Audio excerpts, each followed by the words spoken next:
নমস্কার সবাইকে, কেমন আছেন সবাই? আশা করি সবাই ভালো আছেন। ফ্রেন্ডস, আজকে আমি এই ভিডিওটির মধ্যে ঈশানোদয় স্কলারশিপ নিয়ে বিস্তারিত আলোচনা করব। আপনারা সবাই জানেন যে ঈশানোদয় একাডেমিক ইয়ার 2023-24 যে মেরিট লিস্ট পাবলিশড হওয়ার কথা ছিল, ওই মেরিট লিস্ট কিন্তু পাবলিশড হয়ে গেছে।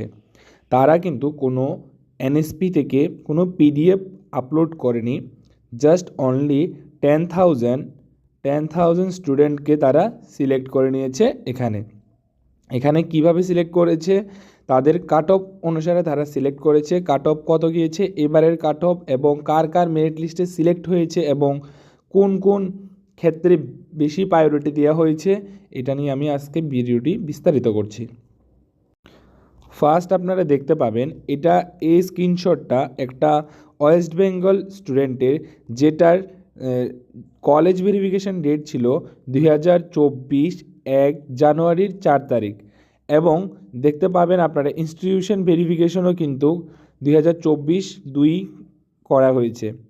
যথারীতি সব কিছুই সম্পূর্ণ হয়েছে।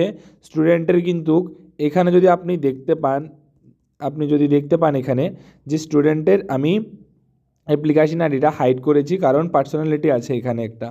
এবং দেখবেন আপনারা অ্যাপ্লিকেশন স্ট্যাটাস কিন্তু ভেরিফাই বাই স্টেট এবং বোর্ড এবং নোডাল অফিসার দ্বারাই, এবং কলেজ বা ইনস্টিটিউশনও কিন্তু ভেরিফাইড হয়েছে, এবং আধারও ভেরিফাইড হয়েছে, এবং application verified state board officer এটাও হয়েছে। কোনো ডুপ্লিকেন্সিও কিন্তু এখানে নেই, নো বলে দিয়েছে। কিন্তু এখানে সবচেয়ে বড় কথা হয়েছে যে সিলেক্ট স্কলারশিপ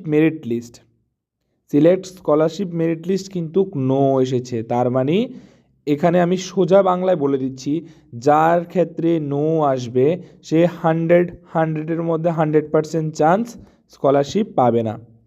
আর যার ক্ষেত্রে ইএস আছে তারা কিন্তু মেরিট লিস্টে সিলেক্ট হয়ে গেছে ইতিমধ্যেই, এবং তারা খুব তাড়াতাড়ি এবং খুব কম সময়ের মধ্যে তারা কিন্তু এখানে একটা ভালো সুখবর দেখতে পাবে। এবং এনএসপি থেকে তাদের এখানে টোকেন নাম্বার, যেখানে লেখা আছে PFMS selected amount process for NSP to PFMS, এখানে ইএস লিখে একটা PFMS এর একটা নাম্বার দিয়ে দেবে। এটা দিলেই কিন্তু তাদের কিন্তু সম্পূর্ণ প্রসেস শেষ, এবং 1-2 মাসের মধ্যে তাদের কিন্তু টাকা চলে আসবে। এখানে আরও কিছু আপনারা দেখতে পাবেন, যাদের ক্ষেত্রে কিন্তু এই স্কলারশিপ এখনও পর্যন্ত পায়নি বা মেরিট লিস্ট সিলেক্ট করতে পারছে না, তাদের জন্য এই ভিডিওটি আরও একটু আমি বিস্তারিত বলে দিচ্ছি।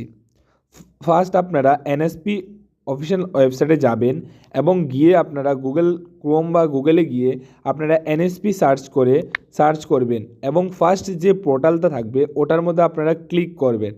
ক্লিক করে এখন তাদের কিন্তু একটা নতুন সার্ভার মেনটেন করেছে, এবং নতুন একটা ইন্টারফেস কিন্তু এখানে ওপেন হচ্ছে। এটার জন্য আপনারা কেউ ঘাবড়াবেন না, এটা তাদের নতুন আপডেট। এখানে আপনারা স্টুডেন্ট কর্নারে যাবেন, স্টুডেন্ট কর্নারে গিয়ে এখানে আপনারা দেখতে পাবেন অ্যাপ্লিকেশনের প্রিভিয়াস ইয়ার অ্যাপ্লিকেশন স্ট্যাটাস, এটার মধ্যে ক্লিক করে আপনারা লগ ইন করতে পারবেন। ডিউ টু এখন সার্ভার মেনটেন্যান্সের কারণে এখানে তাদের সার্ভার কিন্তু আনএবেল দেখাচ্ছে এখন কিছু দিনের জন্য, 1-2 দিনের জন্য প্রবলেমটা হতে পারে। কেউ ঘাবড়াবেন না। যাদের মেরিট লিস্ট সিলেক্ট হয়নি, যাদের পার্সেন্টেজ 70-র উপরে ছিল ঈশানুদের ক্ষেত্রে, তারা কিন্তু নিশ্চিন্তে থাকতে পারে।